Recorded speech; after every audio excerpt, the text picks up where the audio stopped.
अस्सलाम वालेकुम नाज़रीन, केबीएन न्यूज़ की खास खबरों में आपका खैर मकदम है। मैं हूं नेहा खान। नजर डालते हैं आज की अहम तफसीलात पर।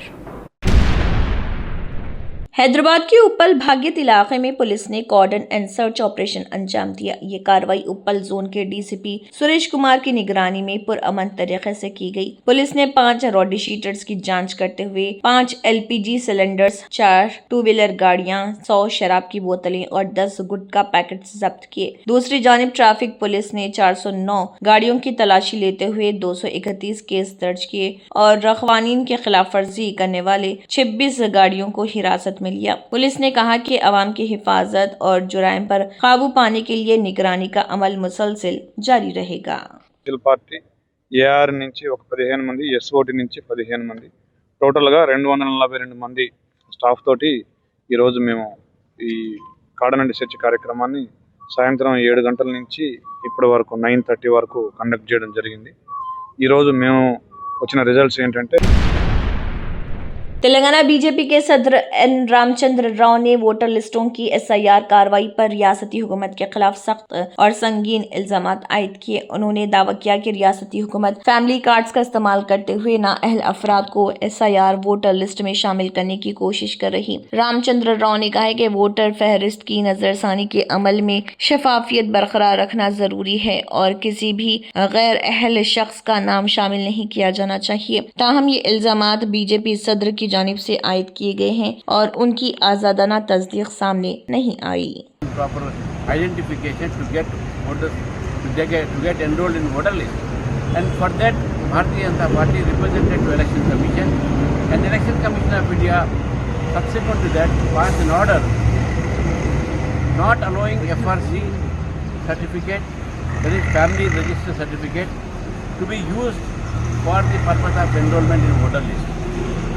The objection raised by Bharatiya Janata Party was Hyderabad के जलपल्ली इलाके में एक कार अचानक तालाब में जा गिरी, जिसके बाद इलाके में तशवीश फैल गई। इत्तलात के मुताबिक ऑक्सीजन प्लांट के करीब जलपल्ली तालाब में ये कार जा गिरी। इत्तला मिलते ही पुलिस मौके पर पहुंची और क्रेन की मदद से MG हेक्टर कार को तालाब से बाहर निकाला। फिलहाल वाक़े की मुकम्मल वजूहात और दीगर तफसीलात मालूम नहीं हो सकी। पुलिस ने मामले की जाँच शुरू कर दी है।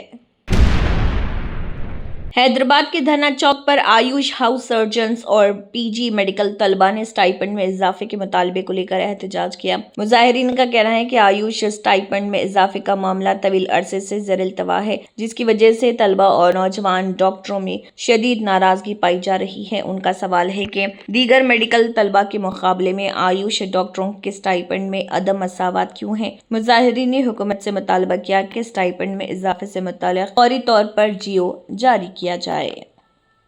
ప్లాట్‌ఫామ్‌కి రావడం జరిగింది। సో ఈ రోజు 10 సంవత్సరాలుగా జరుగుతున్న అన్యాయం, అసమానత, తీవ్రమైన వివక్షకు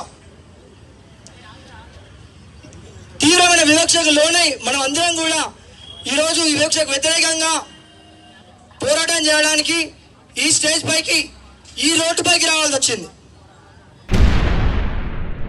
एक हैरानकुन वाकया हैदराबाद के इलाके वादी मुस्तफ़ा में सामने आया, जहां एक मुबैना चोर ने घर में दाखिल होकर चोरी की और फिर वहीं सो गया। इतलात के मुताबिक चोरी के वक्त मुलजिम मुबैना तौर पर नशे की हालत में था। चोरी करने के बाद वो घर के अंदर ही नींद की आगोश में चला गया। सुबह अहले खाना की नजर उस पर पड़ी तो उन्होंने उसे जगाया और इस गैर मामूली वाक़े की वीडियो भी रिकॉर्ड कर ली। वाक़े की मज़ीद तफसीलात और पुलिस कार्रवाई से मुतल्लिक़ मालूमात सामने आना अभी बाकी है।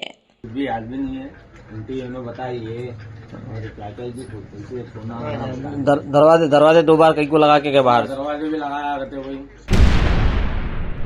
हैदराबाद के एबिट्स इलाके में तेज रफ्तार कार की टक्कर से एक खातून शदीद जख्मी हो गई। इतलात के मुताबिक सड़क पर पैदल चल रही सुनीता को एक कार ने टक्कर मार दी, जिसके नतीजे में उनकी टांग में फ्रैक्चर हो गया। सुनीता निमली के इंदम्मा बस्ती की रहने वाली है और गन फाउंड्री में वाक़े SBI बैंक में हाउस कीपिंग का काम करती है। बताया जा रहा है कि कार एक फिल्म प्रोड्यूसर की थी। वाक़े के बाद एबिट्स पुलिस ने मुकदमा दर्ज करके तफ्तीश शुरू कर दी।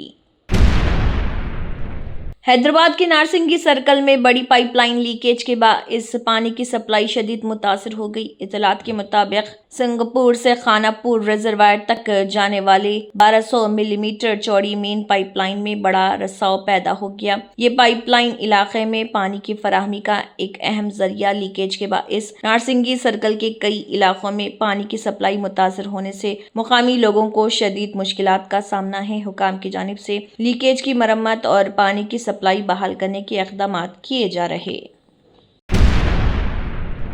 हैदराबाद में केबीआर पार्क के इतराफ ट्रैफिक निज़ाम में अहम तब्दीली की जा रही है। हाईटेक सिटी मंसूबे के तहत 18 अगस्त 2026 से वन वे ट्रैफिक निज़ाम नाफिज किया जाएगा। NFCL और पंजागुट्टा के सिमत से रोड नंबर 45 केबल ब्रिज और जुबली हिल्स चेक पोस्ट की जानिब जाने वाले गाड़ी सवारों को नए ट्रैफिक रास्तों का खास ख्याल रखना होगा। हैदराबाद ट्रैफिक पुलिस ने गाड़ी सवारों से अपील की है कि ट्रैफिक साइन बोर्ड्स और एहलकारों की हिदायत पर अमल करें और सफर से पहले अपने रूट की मनसूबाबंदी कर लें।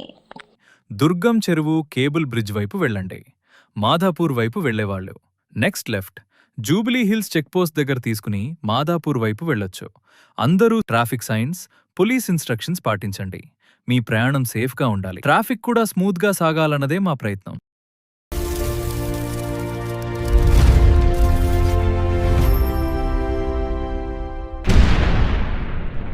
वक्फ एक्टिविस्ट और तेलंगाना हाई कोर्ट के वकील ख्वाजा मोइजुद्दीन के कत्ल केस में दूसरे मुलजिम महबूब आलम खान को जुमेरात 13 अगस्त को नामपल्ली अदालत ने जमानत दे दी है। अदालत ने 1 लाख रुपए के 2 जमानती मुचलके पेश करने के बाद महबूब आलम खान की जमानत मंजूर की। ख्वाजा मोइजुद्दीन कत्ल केस में महबूब आलम खान दूसरे मुलजिम के तौर पर नामजद है। पास हुआ है क्योंकि कंडीशंस देखने के लिए हमको अपॉर्चुनिटी नहीं मिली। जैसे ही ऑर्डर कॉपी तैयार होगी पता चलेगा क्या क्या कंडीशंस लगाए गए हैं, किस बिना पर उनको बेल दी गई है, तो पढ़ने के बाद उसका कैसा नेक्स्ट लेवल एक्शन लेना चाहिएगा वो हम उस पर अमल करेंगे। और जहां तक A11 और A12 का मामला है, आबिदुर रहमान और निजाम अनवारुल के जो एम्प्लॉइज थे उनके बेल पिटिशन को डिसमिस कर दिया गया है। और कल जो है मुजाहिद आलम खान की बेल पिटिशन A1 जो है मर्डर अक्यूज A1 मुजाहिद आलम खान, उसकी बेल पिटिशन को भी कोर्ट ने डिसमिस किया है। जहां तक के महबूब आलम खान अक्यूज नंबर 2 की बात है, वो बेल पिटिशन हमने भी अपोज किया था, पब्लिक प्रोसिक्यूटर ने भी अपोज किया था।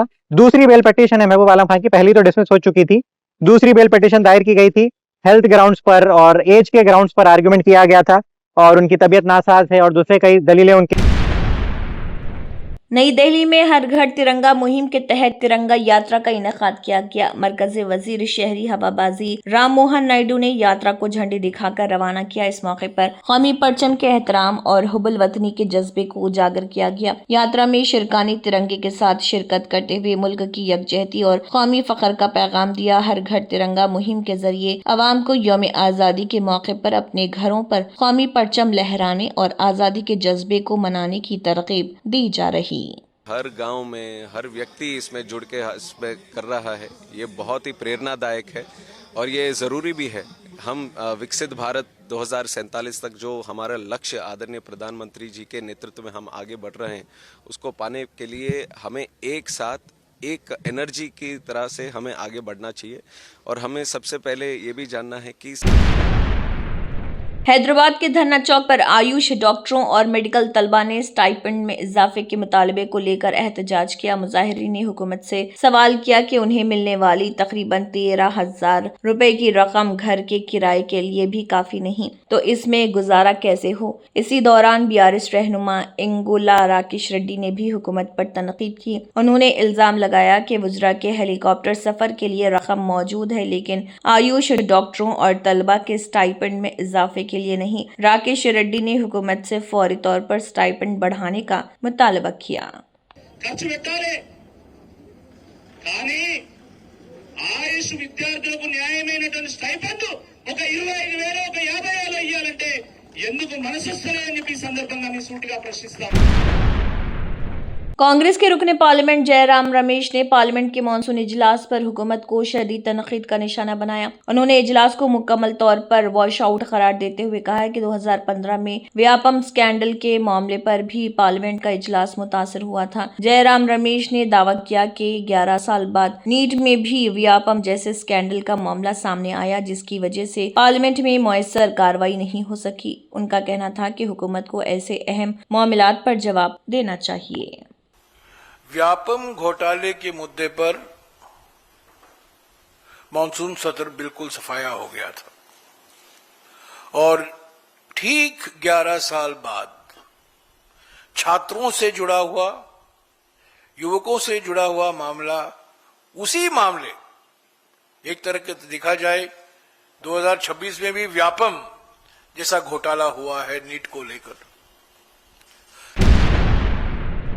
कांग्रेस के रुकने पार्लियामेंट गौरव गोगोई ने पार्लियामेंट के मानसून इजलास के हवाले से अहम बयान दिया। उन्होंने कहा है कि इजलास शुरू होने से पहले ऑपोजिशन ने हुकूमत को मुख्तलिफ अहम मसाइल से आगाह किया था और बिलों पर तामीरी किरदार अदा करने की यकीन दहानी भी कराई थी। गोगोई के मुताबिक ऑपोजिशन पार्लिमानी कार्रवाई को मुयस्सर अंदाज में आगे बढ़ाने और अहम अवामी मसाइल पर बहस के लिए तैयार थी। उन्होंने कहा है कि हुकूमत और ऑपोजिशन के दरमियान बेहतर तालमेल के जरिए पार्लियामेंट में अहम मामले पर बामैने बहस होनी चाहिए। अयोध्या राम मंदिर के ट्रस्ट में जो चंदा चोरी हुई, तीसरा जो एथेनॉल के मामले में मिलावटी हो रही है, चौथा जो हल्द्वानी में मल्लिकार्जुन खड़गे की रैली के बाद रामलीला मैदान में मुबैना शुद्धिकरण के मामले पर सियासी बयानबाजी तेज हो गई है। बीजेपी रहनुमा शाहनवाज हुसैन ने कहा है कि बीजेपी के कौमी सदर जेपी नड्डा वाजे कर चुके हैं कि इस वाक़े में बीजेपी का कोई कारकुन मुलव्विस नहीं है। उन्होंने वाक़े को अफसोसनाक करार देते हुए कहा कि इस मामले में बीजेपी पर इल्जाम लगाना दुरुस्त नहीं है। दूसरी जानिब कांग्रेस ने इस वाक़े पर सख्त एतराज़ात उठाए हैं, जिसके बाद मामला सियासी तनाज़ा तैयार कर गया। देखिए, हमारे पूर्व राष्ट्रीय अध्यक्ष जगत प्रकाश नड्डा जी ने, जो राज्यसभा में विपक्ष के नेता, उन्होंने साफ तौर पे कहा है कि ऐसे हरकत में कोई बीजेपी का वर्कर शामिल नहीं था। जो भी ऐसे हुआ है वो दुर्भाग्यपूर्ण है और ये इल्जाम लगाना कि इसमें बीजेपी के लोग थे, ये सही नहीं है। Germanten super speciality hospital national award winner doctor Mir Jawad Zar Khan, German trained senior orthopaedic surgeon and director, माहिर डॉक्टर्स डॉक्टर वासिफ आजम और doctor Bharvi Chanduri, senior cardiologist और दीगर डॉक्टर्स नुमाया खिदमत अंजाम दे रहे हैं। Robotic surgery, advance cath lab, MRI, operation theatre, ICU, 2D ultrasound जैसी सहूलियात से आरास्ता कॉर्पोरेट लेवल हॉस्पिटल। वाजबी फीस में हर मर्ज से शिफायाबी के लिए Germanton super speciality hospital Attapur. तंत्र मंत्र यंत्र के सम्राट బాబా రజా ఖాన్ బంగాలి 100% లాభం గ్యారెంటీతో పాటు 2 సంవత్సరాల క్రితం మా ఆయన పనిచేసే ఫ్యాక్టరీలో అగ్ని ప్రమాదం జరిగింది. కంపెనీ లాస్ అయింది. నా భర్త డిప్రెషన్లోకి వెళ్లారు. బాబా రజా ఖాన్ బంగాళీ అంతా బాగు చేశారు. ఈ రోజు మా కంపెనీ భారతదేశంలోనే నెంబర్ 1 ఎక్స్పోర్ట్ కంపెనీ అయింది. నేను నిజాయితీగా పనిచేసినందుకు గత 3 సంవత్సరాలుగా ఒకే పోస్ట్ మీద పనిచేశాను. కానీ బాబా రజా ఖాన్ బంగాళీ ఆశీర్వాదంతో వెంటనే ప్రమోషన్ వచ్చింది. ఇప్పుడు నేను జనరల్ మేనేజర్ అయ్యాను. ఎవరితోనైతే నా అఫైర్ ఉందో నేను అతన్నే పెళ్లి చేసుకోవాలనుకున్నాను. కానీ వాళ్ళ ఇంట్లో వాళ్లకు ఇష్టం లేదు. వాళ్ళ అబ్బాయి కూడా వాళ్ళ మాటే వినేవాడు. కానీ బాబా రజా ఖాన్ బంగాళీ చమత్కారం చేశారు. అప్పుడు మా పెళ్లికి అందరూ ఒప్పుకున్నారు. ఉద్యోగం, వ్యాపారం, ఇంటి పోరు, ప్రేమ వివాహం, చేతబడి చేయబడిన వారు, భార్యాభర్తల మధ్య గొడవలు, పెళ్లిళ్లలో ఆటంకాలు, సవతిపోరు, ముట్కార్ని వశీకరణ స్పెషలిస్ట్. నేను చేసిన పనిని ఎవరైనా సవాల్ చేస్తే వారికి నగదు బహుమతి. బాబా రజా ఖాన్, दिलसुख नगर, हैदराबाद। माँ फोन नंबर 9866372438। अगर आपने हमारे चैनल को अभी तक सब्सक्राइब नहीं किया है तो यहाँ पर रेड कलर का सब्सक्राइब बटन दिख रहा है, उसे क्लिक करें और हमारे चैनल को सब्सक्राइब कीजिए और साथ ही साथ बेल आइकन को भी क्लिक कीजिए, जिससे आपको ताज़ा अपडेट मिलती रहे।